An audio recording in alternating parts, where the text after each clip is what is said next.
السلام السلام عليكم ورحمة الله ওয়ালাইকুম আসসালাম। আমি পবিত্র কোরআনের বনী ইসরাঈলের প্রথম নম্বর আয়াত তেলাওয়াত করেছি, যে আয়াতের মাধ্যমে বিশ্বনবী যে মিরাজ সংগঠিত হয়েছিল সেই মিরাজ সম্পর্কে আলোচনা হবে।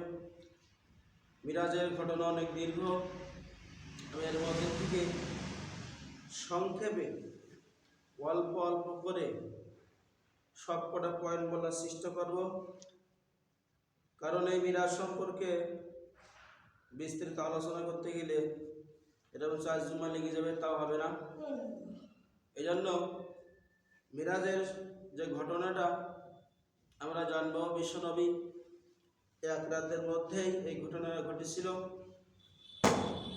এবং আমাদের জন্য বিশ্বনবী আল্লাহর কাছ থেকে কি নিয়েছেন এটাও আমরা জানবো।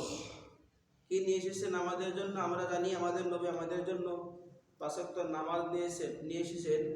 আল্লাহ নবী আরও দুটো জিনিস এনেছেন আমাদের জন্য, সেই দুটো সম্পর্কে আমরা জানবো। পবিত্র কোরআনের যে ব্যাখ্যায় আমি যাব, এখানে বনী ইসরাঈলের যে 1 নম্বর আয়াত আল্লাহ তাআলা বলছে, সুবহানাল্লাযী ইয়াসরা বিআবদিহি লাইলাম মিনাল মাসজিদিল হারাম ইলাল মাসজিদিল আকসা।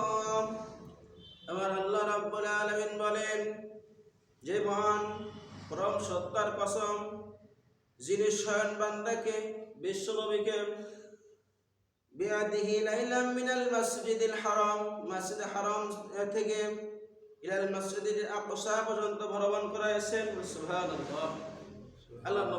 আল্লাহ নবীকে আল্লাহ তাআলা মসজিদুল হারাম থেকে তার বান্দাকে স্বয়ং রাত্রি এক অংশ তাকে ভ্রমণ করাইছে। মসজিদুল হারাম থেকে ফিলিস্তিনি যে বাইতুল আকসা, ওই বাইতুল আকসায় বিশ্বনবী নামাজ পড়েছে। সেখানে এখন বর্তমানে যে অবস্থা, এখন হয়তো যুদ্ধ হয়তো বিরত আছে।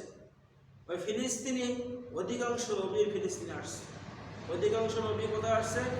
ফিলিস্তিন। আল্লাহ তাআলা বরকতপূর্ণ এই দেশ এবং নূর, আল্লাহ নূর তার ভরপুর। সুবহানাল্লাহ।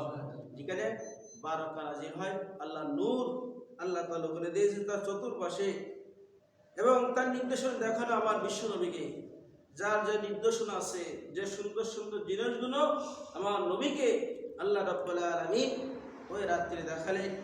শুধু তাই নয়, বিশ্বনবীকে আল্লাহ রাব্বুল আলামিন, আল্লাহ রাসূল সাল্লাল্লাহু আলাইহি সাল্লাম যখন 26 রজব রাতে ঘুমায় আসে, ঈশার নামাজ পড়েন, আল্লাহ রাব্বুল আলামিন জিবরাইলকে বললেন, হে জিবরাইল ভাই, আমার নবীর আমার দোস্তের সাথে আমি সাক্ষাৎ করব।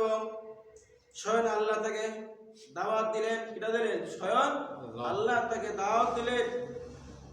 আল্লাহ রাব্বুল আলামিন হুকুমে জিবরাইল আলাইহিস সালাম চলে আসলেন জান্নাতে একটা বরাক নিয়ে, কিনে জান্নাতে একটা বরাক নিয়ে বিশ্বনবীকে নিতে চলে আসলেন।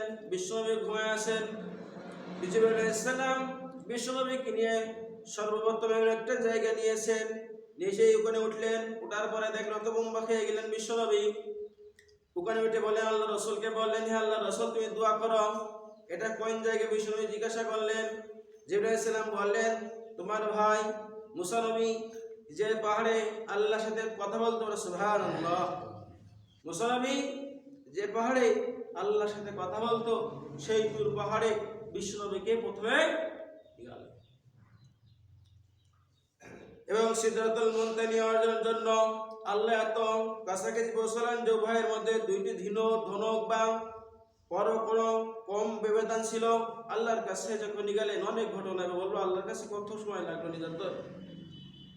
বিশ্বনবীর যে মিরাজ হয়েছিল, এখানে জিবরাইল আলাইহিস সালামকে বিশ্বনবী 2 বার দেখেছেন। কবে বলেন তো? বিশ্বনবী জিবরাইলকে নিজের চোখে তার আকৃতি, আসল আকৃতি তাকে দেখেছেন 2 বার। বিশ্বনবী জিবরাইলকে দেখেছেন এবং তার সিনা সাফ করা হয়, সিনাটাকে চিরে সুন্দর করে পরিষ্কার করে জমজমের পানি দিয়ে আবার ওই সিনাটাকে আল্লাহ তাআলা আবার তার দেহের মধ্যে দিয়ে দেয়। এই সিনা নিয়ে অনেক বড় ঘটনা আছে, আমি যদি বিস্তারিত বলতে যাই সময়ের মধ্যে আমি পারবো না। এবং সিদরাতুল মুনতাহার কাছে জিবরাইল আলাইহিস সালাম গেলেন। জিবরাইল আলাইহিস আলমের 3-600 দানা আছে। কয়শো বলেন তো?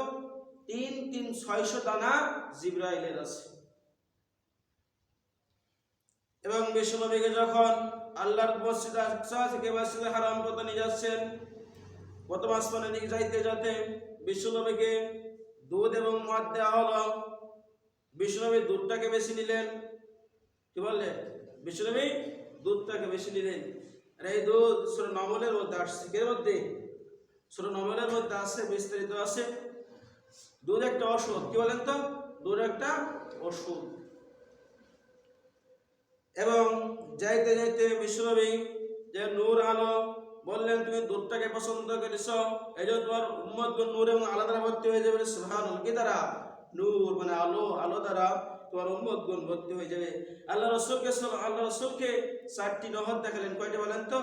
4টা নহর দেখালেন, যা 2টি জাহারি, 2টি বাতিনি। এটা গোপন, একটা প্রকাশ্য আছে এখন বর্তমান। আল্লাহ রাব্বুল আলামিন প্রকাশ্য যে নহর দেখালেন সেটা হচ্ছে নীল নদ এবং ফুরাত নদী। এই দুটো হচ্ছে জান্নাতে আছে, ফুরাত এবং নীল নদ। এটা বিশ্বনবীকে দেখানো হলো। এটা এখন আমরা জানি না, দেখছি না বলেন। আর 2টা আল্লাহর দরবারে জান্নাতের মধ্যে আছে, সেটা যারা জান্নাতে যাবে তারাই দেখতে পাবে এটা। এবং বিশ্বনবীকে যখন আওয়াজ শুনতে পেলাম, মুক্তি পেয়ে গেছে দাজ্জাল। বিশ্বনবী যখন যাইতে যেতে দেখলেন একটা দ্বীপের ওখানে এমন একটা আওয়াজ শুনতে পেল। সে আওয়াজটা কার? জিবরাইলকে জিজ্ঞেস করলেন, হে আল্লাহর জিবরাইল ভাই, এই আওয়াজটা কার? তখন বলেন, দাজ্জাল, ভয়ঙ্কর দাজ্জালের আওয়াজ। তাহলে বোঝা গেল বিশ্বনবী মিরাজে যখন যাচ্ছেন তখন ভয়ঙ্কর দাজ্জালকে দেখছেন। কাকে দেখেছেন? ভয়ঙ্কর দাজ্জালকে বিশ্বনবী দেখেছে। তাহলে দাজ্জাল আসবে, সত্য না বলেন? না মিথ্যে কথা? দাজ্জাল অবশ্যই আসবে। এবং তার চেহারা এমন, তাকে দেখে হাসলেন না, দেখে ভয় পেলেন, হাসি মুখ থেকে ছড়ে গেল এমন তার চেহারা দেখে। এবং তার কোনো চেহারা ছাপ নেই। সে জান্নাত জাহান্নামে দেখানো হলো। বিশ্বনবীকে জান্নাত এবং জাহান্নামটাকেও দেখানো হলো মিরাজের রাতে। এবং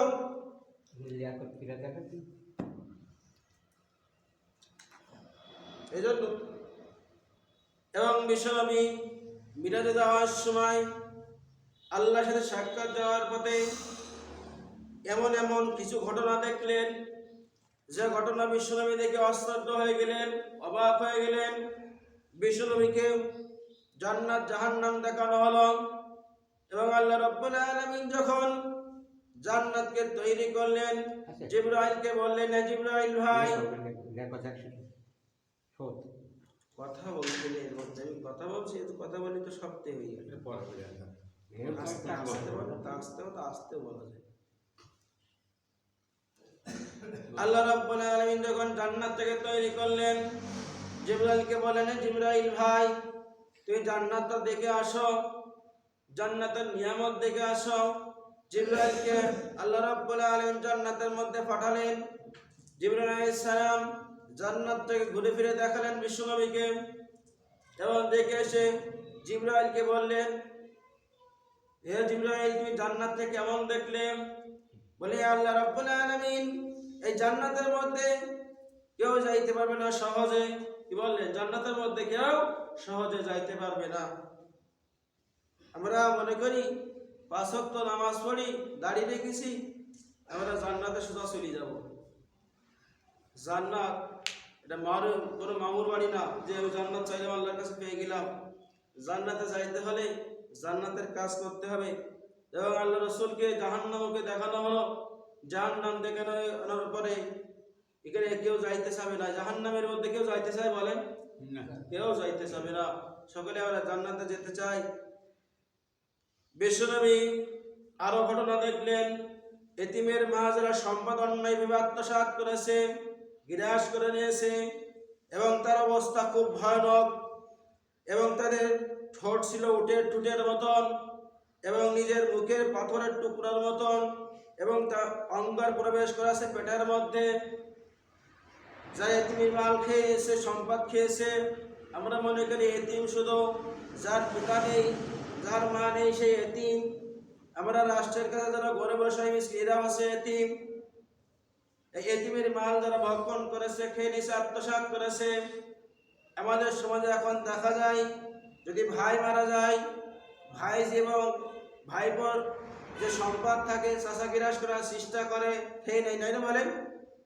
এই যারা তার ভাইয়ের সম্পদ গুণ আত্মসাৎ করল, খেয়ে নিল, বিশ্বনবী ওই দিন দেখলে তার ঠোঁট গুণ উঠে ঠোঁটের মতন হয়ে গেছে।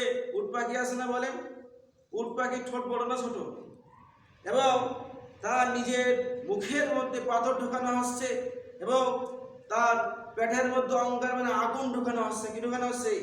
আগুন ঢোকানো হচ্ছে। এই জন্য এতিমের মাল আমাদের সম্পদটা গ্রাস করা যাবে না, যার যার প্রাপ্য দিয়ে দিতে হবে।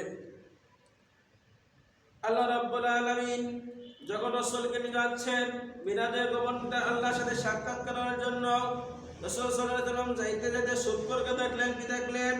সুদখোরকে দেখানো হলো। সুদখোর ঠোঁট নড়াইতে পারছে না। ফিরাউনের অনুসারীরাও জাহান্নামে নেওয়ার সময় তারা এসব সুদখোরদের মারিয়ে যাচ্ছিল। আল্লাহ রাসূল যখন মিরাজে গেলেন, যাইতে যেতে যখন দেখলেন সুদখোরদেরকে, তাদের এই ঠোঁট নাড়াতে পারছে না। ফিরাউনের যে সম্প্রদায় ছিল, তাদের ওই যারা সুদখোর তাদেরকে মারিয়ে দবাই চটকিয়ে তাদের দবাই চলে যাচ্ছে সুদখোরের জন্য। তাহলে সুদখোরের শাস্তি তো অনেক ভয়ানক। যাক, সুদখোরের শাস্তি সম্পর্কে আল্লাহ আসলে আমি 10টা পয়েন্ট বলবো, গুনি গুনি ভয়ানক পয়েন্ট। আজকে না যে সম্পর্কে বলছে এই সম্পর্কটাই শেষ করার চেষ্টা করি।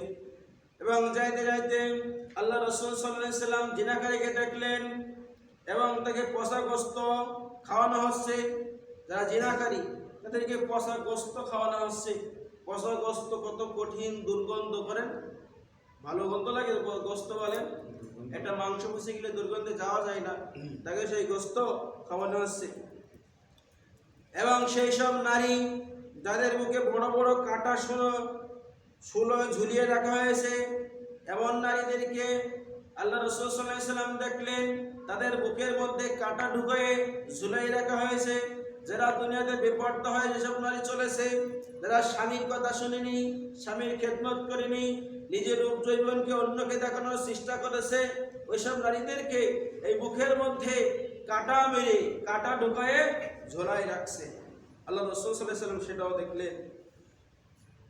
এবং যাদের তামার মতো নখ ছিল এবং তাদের মুখমণ্ডল এবং বুক খোঁচার ছিল, সব নারীগুলো এত শাস্তি দিতে কঠিন আল্লাহ রাব্বুল আলামিন।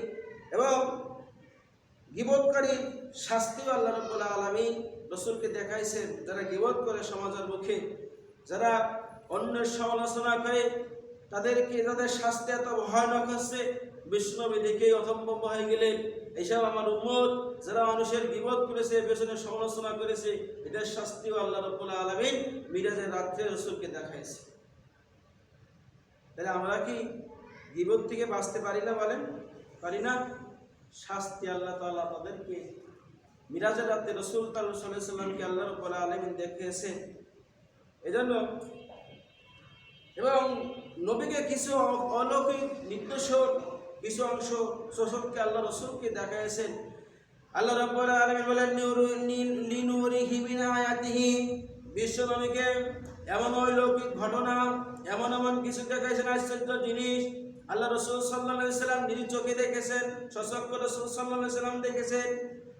মক্কা থেকে বোরাকে যাওয়ার পূর্বে সিনা চাক করা জঙ্গলের পানি নিয়ে তার বুকটাকে ধুয়ে দেওয়া হয়। এটা আশ্চর্য জিনিস হয়ে গেল বিশ্বনবীর কাছে। সেখানে নূর দ্বারা ভরিয়ে দেওয়া হলো, আলো দ্বারা ভরিয়ে দেওয়া হলো তার অন্তরটাকে। এবং তারপর মুকাদ্দাস নিয়ে সেই বাইতুল মুকাদ্দাসে বাইতুল মামুনে ফেরেশতাদেরকে নিয়ে আল্লাহ রাসূল সাল্লাল্লাহু আলাইহি সাল্লাম 2 রাকাত নামাজ পড়লেন সুবহানাল্লাহ। কাদেরকে নিয়ে? ফেরেশতাদেরকে নিয়ে বিশ্বনবী 2 রাকাত নামাজ আদায় করলেন বাইতুল মামুরে। ফেরেশতারা রাসূল সাল্লাল্লাহু আলাইহি ওয়াসাল্লামের মতি করলেন, ফেরেশতারা তার পেছনে ইক্তেদা করলেন এবং তিনি আসমানে প্রথম এবং 7 আসমান পর্যন্ত গমন করলেন। প্রথম আসমান দেখলেন, দ্বিতীয় আসমান দেখেছেন, তৃতীয় আসমান দেখেছেন, চতুর্থ আসমান দেখেছেন, পঞ্চম আসমান, ষষ্ঠ আসমান, সপ্তম আসমান গমন করলেন এবং ফেরেশতাদের কলম দিয়ে লেখা যে খসখসে আওয়াজ শুনলেন। ফেরেশতারা যে আমাদের নেকি এবং গুনাহ লেখে, এই যে কলমটা লেখে সেই লেখার শব্দ বিশ্বনবী শুনতে পেলেন এবং 600 টানা নিজস্ব রূপে জিবরাইলকে আল্লাহ রাসূল সাল্লাল্লাহু আলাইহি ওয়াসাল্লাম দেখেছেন। সিদরাতুল মুনতাহার কুল বৃক্ষ দেখেছেন, যে কুল গাছের পাতাগুলো হাতির কানের মতন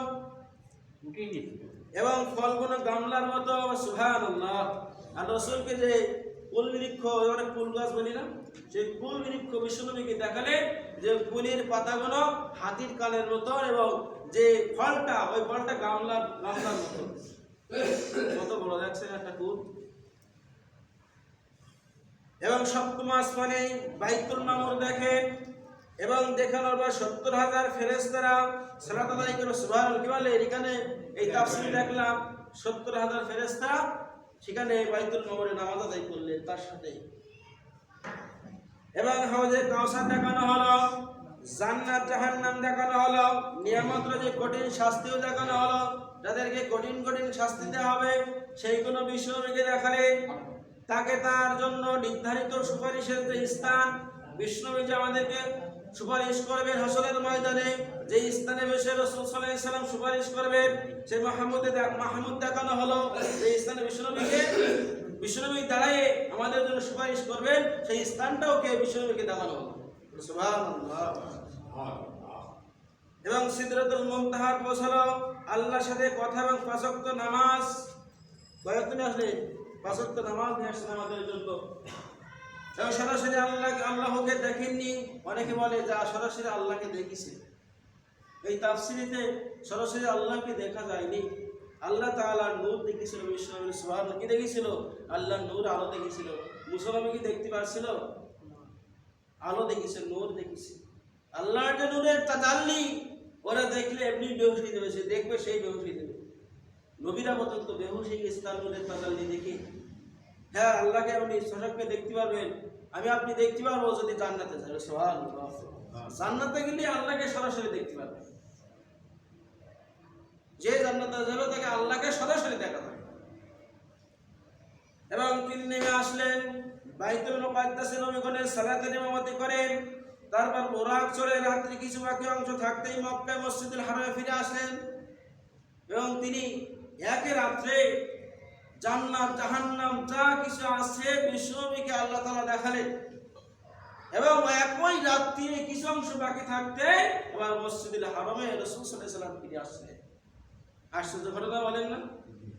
এক রাত্রি সব দেখালে, যেখানে মসজিদুল হারাম থেকে বাইতুল আকসা পর্যন্ত যাইতে এই তাফসীরে আসে 2 মাস সময় লাগে। কয় মাস? 2 মাস সময় লাগে। আর একে রাত্রে সেই বাইতুল মুকাদ্দাস, মসজিদুল আকসা পর্যন্ত সব উনি ভ্রমণ করে চলে আসলেন।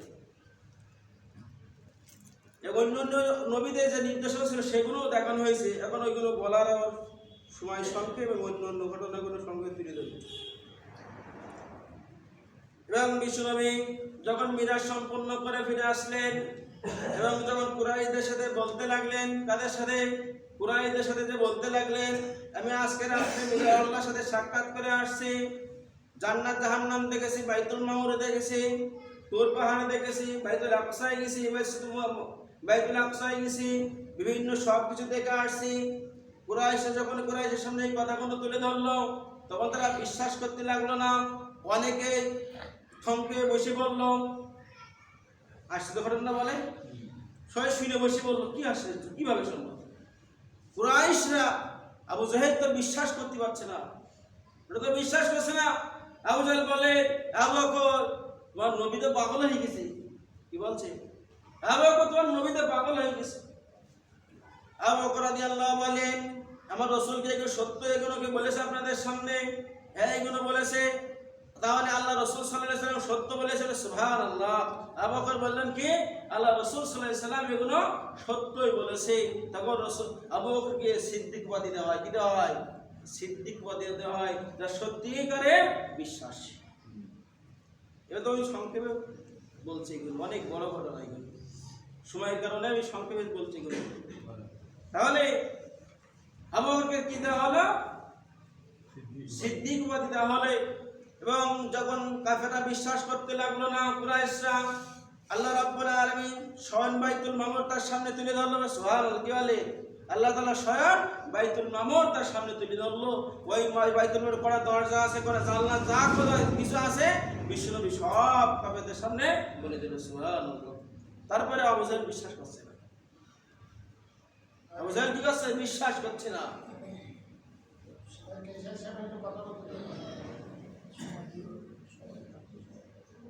এই জন্য যাক, এবং আমাদের জন্য বিশ্বনবী কি নিয়ে আসছেন, অনেক বড় ঘটনা। তো বিশ্বনবী আমাদের জন্য প্রথমে 50 ওয়াক্ত নামাজ দিয়েছেন। কয় ওয়াক্ত বলেন তো?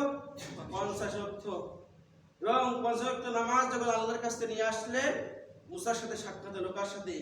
মুসার সাথে সাক্ষাৎ হলো। বিশ্বনবীকে বললেন, ভাই নবী, দিনে ভাই, আল্লাহ আপনাকে কি দিয়েছেন? বলেন 50 ওয়াক্ত নামাজ দিয়েছে।